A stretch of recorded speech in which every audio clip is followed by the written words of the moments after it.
Where did young women, full of life, disappear to after crossing the threshold of their new luxurious homes following lavish weddings? We are used to seeing happy faces in white lace in old photographs, but the archives hold completely different, chilling stories. Behind the grand facades of mansions in New York and London, tragedies unfolded that were not even whispered about in the most remote rooms. Young wives disappeared into the shadows of corridors, not because of mysticism or ghosts, but under the weight of unbearable social norms and family pressure. Their names were erased from society columns, and they themselves became pale shadows, locked in golden cages of wealth and etiquette. Watch the video to the end to find out how a glamorous marriage became a life sentence in one's own living room. What if I told you that everything you believed about the romance of the balls of the Age of Splendor was a lie? The glittering receptions described in novels were in fact a tightly organized exchange where beauty and youth were traded for titles and capital. Girls who had been prepared for this moment since birth did not go out into society for pleasure, but to fulfill their sole mission in life. Their dresses, decorated with thousands of beads, were not just outfits, but carefully thought out packaging for expensive goods put on display for all to see. Behind every polite bow and wave of a fan lay the cold calculation of mothers seeking to raise their family's social status at any cost. Despite the abundance of colors and light, the atmosphere in the ballrooms was saturated with tension and fear of making a mistake. One wrong word, one glance that lingered too long, or a dance with the wrong partner could ruin a debutante's reputation forever. The girls stood for hours in uncomfortable corsets, smiling through their fatigue because they had no right to show weakness. They were required to look flawless, like porcelain dolls, deprived of the right to their own feelings and desires. The competition was fierce, and friends instantly turned into rivals, ready to do anything for a good match. Mothers and aunts, sitting along the walls on velvet sofas, watched every move closely, like commanders on a battlefield. They evaluated potential suitors not by their character, but by the size of their fortune and position in society. Love in this equation was just a pleasant but optional bonus that was not seriously considered. Marriage of convenience was considered the norm, the foundation of stability on which the entire high society of the time was based. Often, a young bride did not even know the man with whom she was to spend her entire life until the moment of her engagement. Preparing the dowry turned into an endless series of fittings, where the girl was spun around in front of the dressmaker's mirrors for hours. The finest silks and laces, ordered from Paris, were supposed to emphasize the status of the future wife of a millionaire or aristocrat. But in these endless meters of fabric, many felt not joy, but the weight of future obligations that fell on their fragile shoulders. Each stitch on the wedding dress seemed to seal a contract in which she had no say. She became part of the interior, a beautiful addition to the mansion, the carriage, and the family jewels. Society dictated that marriage was the pinnacle of a woman's destiny, after which came unclouded happiness. Novels and magazines fueled this illusion by describing weddings as fairy tales with happy endings. No one warned young ladies about what happens after the church doors close and the lights of the celebration go out.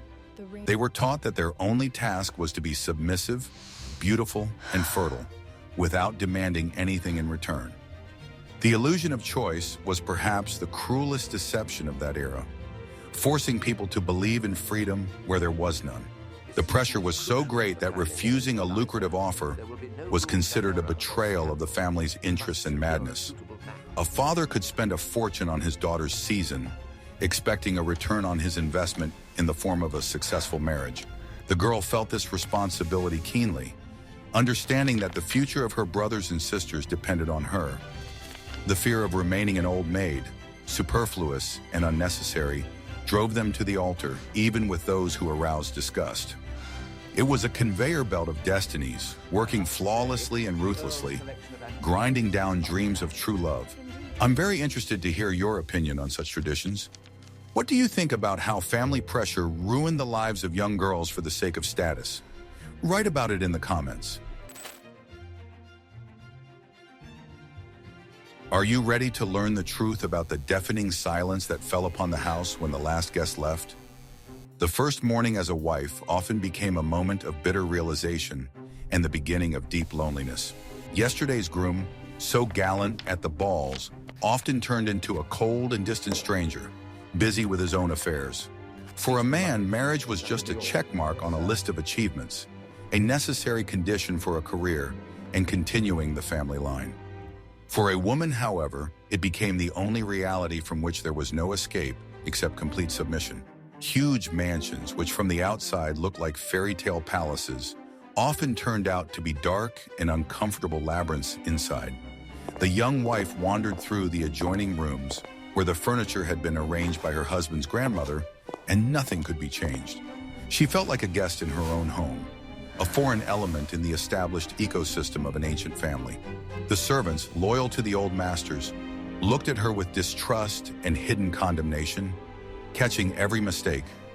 This feeling of isolation grew stronger every day, turning the gilded stucco on the ceiling into the bars of a dungeon.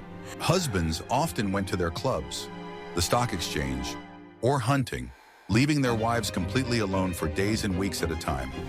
A woman was not supposed to take an interest in her husband's affairs, his finances, or politics. Her world was reduced to embroidery and managing the menu. Intellectual hunger became her constant companion, as serious books were considered harmful to the female mind. Attempts to talk about something important were met with a polite but unyielding wall of indifference or ridicule. She quickly realized that no one was interested in her opinion and that her role was to be a beautiful decoration. In the coldness of Victorian marriages, there was no place for the emotional intimacy that girls who had read novels dreamed of. Marital duties were performed mechanically, often without the slightest hint of tenderness or understanding of female psychology. Many young women who had no idea about the physical side of marriage before the wedding experienced a real shock. This silent suffering accumulated, finding no outlet, and weighed heavily on the psyche. Shame and the inability to discuss their experiences even with their mothers created a vacuum around the newlywed. Gilded Age mansions were built to show off wealth, not to provide comfort and warmth to their inhabitants.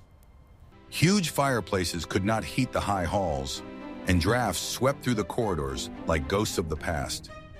The silence in these houses was palpable, pressing on the ears, interrupted only by the ticking of the grandfather clock. A woman could sit for hours by the window, watching the life of the street to which she no longer belonged. She was separated from the world by heavy velvet curtains that absorbed not only light, but also sound. In this atmosphere of absolute isolation and emotional coldness, the psyche began to malfunction.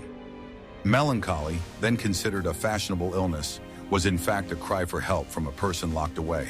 Women would lie for hours in darkened rooms, citing migraines, just so they wouldn't have to see the walls they had grown to hate. But silence and alienation were not the only enemies in these homes. In the next chapter, you will learn about treatment methods that were more frightening than the disease itself. What I am about to show you is banned in 12 countries as a method of treatment, but at the time it was considered the pinnacle of medicine. When a young wife's melancholy and depression became too obvious and began to bother her husband, a doctor was called. The verdict was often predictable and harsh: hysteria or nervous exhaustion, requiring immediate intervention. The most popular method was the so-called treatment by rest, developed by the renowned physician Silas Weir Mitchell. Under the plausible pretext of caring for her health, the woman was effectively placed in solitary confinement in her own bedroom. The essence of the method was to completely isolate the patient from any physical and, most importantly, intellectual activity. The woman was forbidden to get out of bed, read books, write letters, or even sew or draw. She was instructed to lie motionless for hours, staring at the ceiling or the patterns on the wallpaper, in complete silence. It was believed that any mental activity depleted the female body and harmed reproductive function. The doctor and her husband controlled her every breath, turning an adult woman into a helpless infant. During this treatment, she was force-fed excessive amounts of food in order to increase her weight. Women were literally stuffed with fatty foods, milk and cream, ignoring their lack of appetite. Refusal to eat was perceived as a symptom of illness and disobedience, which was suppressed with the harshness of prison guards. The body became loose and heavy, which further tied the unfortunate woman to her hated bed. This physical change exacerbated her feelings of self-loathing, and complete loss of control over her own life. The room was often kept in artificial semi-darkness, with heavy curtains drawn even on the sunniest days. The lack of light and fresh air led to even greater apathy and a loss of sense of time. The days merged into an endless gray mass, where the only events were the visits of the nurse with a tray. The woman found herself in sensory deprivation, which could drive even a perfectly healthy person mad. Her world narrowed to 4 walls and a pattern on the wallpaper, which began to seem alive and threatening. Charlotte Perkins, Gilman's famous story, The Yellow Wallpaper, was written about just such an experience, which the writer herself had gone through. She described how the prohibition of creativity and thinking forced the mind to seek escape in hallucinations. Women began to see figures in the shadows, hear voices in the sound of the wind, and lose touch with reality. This was not madness in the medical sense, but a desperate attempt by the brain to occupy itself with something. But for doctors, such symptoms only served to confirm the diagnosis of profound hysteria. Click like if you are also struck by the cruelty of methods that were presented as care and welfare. The secret that people pay thousands for is the opportunity to be heard. But these women were sent to a place where screaming was useless. When a young wife did not respond to treatment by rest or became too inconvenient in the city, the next stage followed. She was sent to the waters or to a remote country estate, ostensibly to improve her health in the fresh air. In reality, this was often a veiled exile, a way to get rid of a problematic spouse without resorting to divorce. The country houses we are used to seeing bathed in sunlight in impressionist paintings turned into dreary fortresses in winter and autumn. Surrounded by parks that no one could maintain, they stood far from neighbors and social life. There were no balls, no visits, no shops, only endless forests or fields outside the window. Women found themselves in complete isolation, cut off from news, fashion, and communication with their peers. Their husbands usually remained in the city, citing important business or political matters, and visited their sick wives extremely rarely. These visits were short, formal, and tense, more like a prison guard's inspection. He brought scant news, checked the accounts, and left again for the bright life of the metropolis, leaving his wife in silence. She remained alone with the staff of servants, who were often her husband's spies, reporting on her every move. In such a remote place, time flowed differently, stretching into an endless gray thread of identical days and nights. The morning began with silence. The day passed in aimless walks along empty alleys, and the evening ended by the fireplace. The only entertainment was reading the same books from the old library or leafing through the herbarium. The lack of new experiences and stimuli led to a slow degradation of personality and a waning interest in life. Many women tried to find solace in religion or charity among the local peasants, if this was permitted, but the gap between the aristocrat and the common people was too great to find real human warmth there. To them, she was a lady, a creature from another planet whose sorrows they did not understand. This intensified her sense of loneliness. She was a stranger both in her husband's city and here in the rural wilderness. But loneliness was not the only challenge. In the next chapter, you will learn how another formidable force entered the struggle for control over the young wife. How did daughters-in-law cope with the authority of their husbands' mothers?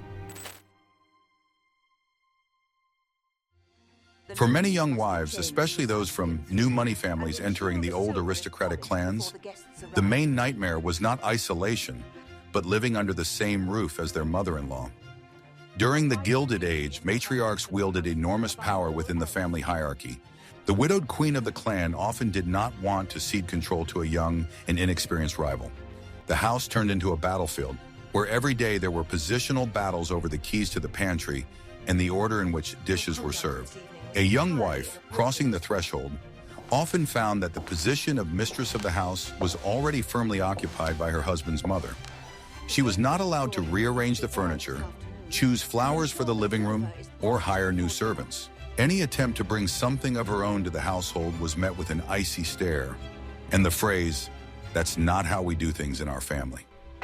The girl felt like a perpetual guest, a schoolgirl who had to ask permission for every action. Her mother-in-law controlled not only her daily life, but also her appearance, manners, and social circle. She criticized her dresses, considering them too bright or too modest, too expensive or tasteless. She lectured her on how to hold a cup properly, how to smile at guests, and what to talk about at dinner. This constant criticism, often expressed publicly or in front of servants, undermined the young woman's self-confidence. The conflict was especially acute if the daughter-in-law came from a nouveau riche family whose money saved her husband's impoverished family. The mother-in-law could treat the girl's vulgar habits with contempt, while not forgetting to spend her dowry. It was a silent confrontation, with money on one side and pride and titles on the other. The young wife understood that she was tolerated only as a gold mine, but would never be accepted as an equal. In this situation, the husband most often took his mother's side or cowardly removed himself from the conflict. For a Victorian man, his mother's authority was unquestionable, and he did not dare to contradict her will. His wife's complaints were perceived as disrespect for her elders and capriciousness, which further alienated the spouses. The woman found herself isolated, caught between her husband's indifference and his mother's tyranny. Lunches and dinners in such homes were held in tense silence, broken only by the clinking of silverware and sharp remarks. The mother-in-law sat at the head of the table, distributing attention and dishes at her discretion. The daughter-in-law sat to the side, trying to be inconspicuous so as not to provoke another outburst of anger or moralizing. The food seemed tasteless, and the luxurious porcelain felt as heavy as stones. The secret that will change your life is that sometimes silence is the loudest cry for help. Victorian and Gilded Age etiquette was not just a set of rules for table manners, but an iron corset that shackled the soul. From childhood, girls were taught that showing true emotions was the height of bad manners and a sign of poor taste. A lady should not raise her voice, laugh loudly, run, and God forbid, cry in public. This mask of eternal restraint became part of their faces, preventing them from expressing pain, fear, or anger. The main rule was to save face at all costs, even if your world was falling apart. If her husband openly cheated on her, gambled away his fortune, or humiliated her, she was obliged to smile at guests. Complaining to anyone, even close friends, was considered shameful and tantamount to airing dirty laundry in public. A woman had to bear her cross with her head held high, creating the illusion of a perfect family. This monstrous dissonance between inner tragedy and outward glamour tore the psyche apart. Tears were considered a sign of hysteria and weakness, unworthy of a woman of high society. If you wanted to cry, you had to go to your room, close the door, and bite down on a handkerchief so that no one would hear. When she came out for dinner, she had to be fresh, calm, and ready to engage in light conversation. This constant suppression of natural reactions led to psychosomatic illnesses and nervous breakdowns. The body began to rebel against unnatural prohibitions, expressing pain through fainting spells and migraines. But etiquette was only part of the trap. In the next chapter, you will learn how financial dependence turned women into powerless hostages. How did money become chains that could not be broken? Many mistakenly believe that living in luxury meant financial freedom for women of the Gilded Age. In fact, most of them did not have a penny of their own money to spend without accountability.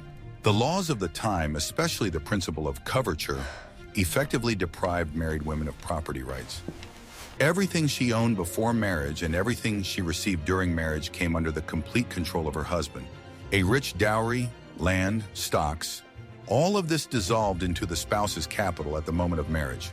A woman could bring millions into the family, but she was forced to ask her husband for small change for ribbons or pins. This put her in the humiliating position of a supplicant, completely dependent on the mood and generosity of her husband. Her husband could spend her fortune on horse racing, mistresses, or risky investments, and she had no say in the matter. The lack of her own funds made it virtually impossible to escape from a cruel or indifferent husband. Where could a woman go if she had no cash, no bank account, and no right to work? Society condemned working women, considering labor to be the lot of the lower classes or fallen women. Even if she had an education, she could not use it to earn a living without losing her status completely. The jewelry we see in portraits often legally belonged not to the woman, but to her husband's family. These were family heirlooms that were given to her for temporary use at balls and receptions. In the event of a conflict or divorce, the husband could take them back at any time, leaving his wife with nothing. The sparkle of the diamonds was deceptive. They were government-owned jewelry, inventory numbers in the family museum. Economic helplessness forced women to endure any humiliation, betrayal, and even beatings. The fear of ending up on the street without any means of subsistence was stronger than pride and resentment. They clung to marriage as if it were a lifeline, even if that lifeline was dragging them down. The golden cage was securely locked with a financial key that lay in her husband's vest pocket. Behind the thick curtains of Victorian bedrooms lay another dark secret that was strictly forbidden to talk about. Young wives, blooming and healthy before the wedding, often began to fade away from mysterious ailments shortly after their wedding night. Doctors threw up their hands, muttering about female weakness, anemia, or nervous fever. But the real reason often lay in the fact that husbands brought terrible souvenirs from their wild bachelor lives: venereal diseases. Syphilis and gonorrhea were a real scourge of that era, a hidden epidemic of high society. Men who frequented brothels and kept mistresses before and during marriage infected their innocent wives. For women, this was not only a physical tragedy, but also a terrible moral blow if she guessed the cause. But more often than not, she remained in the dark, suffering from pain and the destruction of her body without understanding what was happening. Diagnoses were falsified to save the family's honor and the reputation of a respected gentleman. Women were told that they had problems with their lungs, heart, or digestion, and were fed useless or even harmful medicines. She slowly faded away, suffering from inflammation, pain, and infertility, which was a common consequence of such infections. And it was she who was blamed for not being able to give her husband an heir, which added guilt to her physical suffering. Mercury and arsenic, which were used to treat such diseases at the time, were themselves poisons that slowly killed patients. Her hair fell out, her skin turned gray, her teeth crumbled. The beauty turned into a ghost in a matter of months. This decline was attributed to fatal destiny or a weak constitution, extolling the tragic beauty of the dying woman. No one dared to say aloud that her own marital bed was killing her. Mental disorders caused by the late stages of syphilis were also interpreted as female madness. Neurosyphilis led to hallucinations, paranoia, and memory loss, which fit perfectly into the picture of hysteria. The woman was locked up in a sanatorium or attic, hiding her shameful madness from the eyes of the world. Her husband received condolences as a sufferer bearing a heavy cross. The mystery of the disease created a wall of alienation between the spouses, full of lies and fear. The husband, knowing the truth, often felt not remorse, but irritation at his wife, who had become a living reminder of his sins. He began to avoid her, despise her, and finally send her into isolation. The sick wife became a burden, preventing him from enjoying life and spending money. Even if life became unbearable, divorce in the Victorian era, in the Gilded Age, was virtually impossible. It was a nuclear weapon that destroyed a woman's reputation, social connections, and future. Marriage could only be dissolved through a complex, expensive, and public court case, requiring proof of adultery or extreme cruelty. But even success in court meant complete social death for a woman. A divorced woman instantly became an outcast, a pariah, shut out of respectable homes. Her name was crossed off guest lists, and old friends crossed the street to avoid greeting her. She became marked, a suspicious figure, dangerous to the morals of society. Inviting her to parties was considered bad form. She could compromise the reputation of the hostess. After a divorce, a man usually retained his position, clubs, and friends, getting off with only a slight taint of scandal. A woman, on the other hand, lost everything: status, respect, and often her children. The law almost always left the children with their father, considering him the sole legal guardian. The mother could be deprived of the right to even see her sons and daughters, which was the most terrible punishment. A woman who was financially divorced often found herself on the brink of poverty if she did not have her own family support. Alimony was rare and often meager, its payment depending on the goodwill of the ex-husband. Women accustomed to luxury ended their lives in cheap boarding houses, selling their last pieces of jewelry. The fall from the top of the social ladder was painful and irreversible. The stories of these women rarely make it into school history textbooks. They remain in the shadow of great events and male achievements. Traces of them can only be found in old letters found in attics or in sad eyes on faded daguerreotypes. Family archives were often purged. Inconvenient relatives were erased from memory, their portraits taken down from the walls or sent to the basement. Relatives preferred to forget about the crazy aunt or unfortunate cousin so as not to spoil the ideal image of the family. We see only the outer shell of the Gilded Age, the glittering palaces of Newport, dresses from Worth, tiaras from Cartier. But we rarely think about the human cost of this splendor, paid for by women's destinies. Behind every grand ball were hours of loneliness. Behind every diamond necklace, coldness and alienation. It was an era when things were valued more than people, and reputation was more important than happiness. The myth of the mad woman in the attic became a literary trope, but it grew out of the terrible reality of thousands of women. Those who did not fit into the rigid framework were broken and hidden away, declared insane. Their potential, their talents, their ability to love were sacrificed to the idol of propriety. How many unwritten books, unpainted pictures, and undiscovered discoveries are buried in these golden cages? Today, walking through museum estates, we admire the interiors, not hearing the silent cries of their former inhabitants.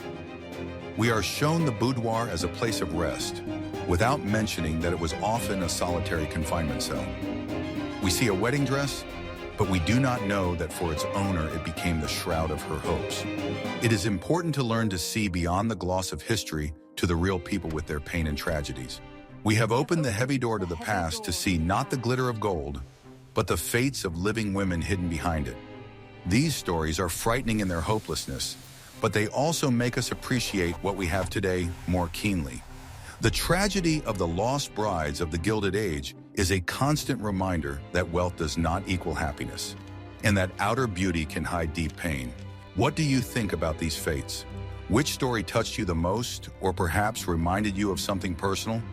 Suggest topics for future videos in the comments, telling us what other hidden pages of women's history you would like to learn about. Subscribe to the channel so you don't miss new journeys into the mysteries of the past.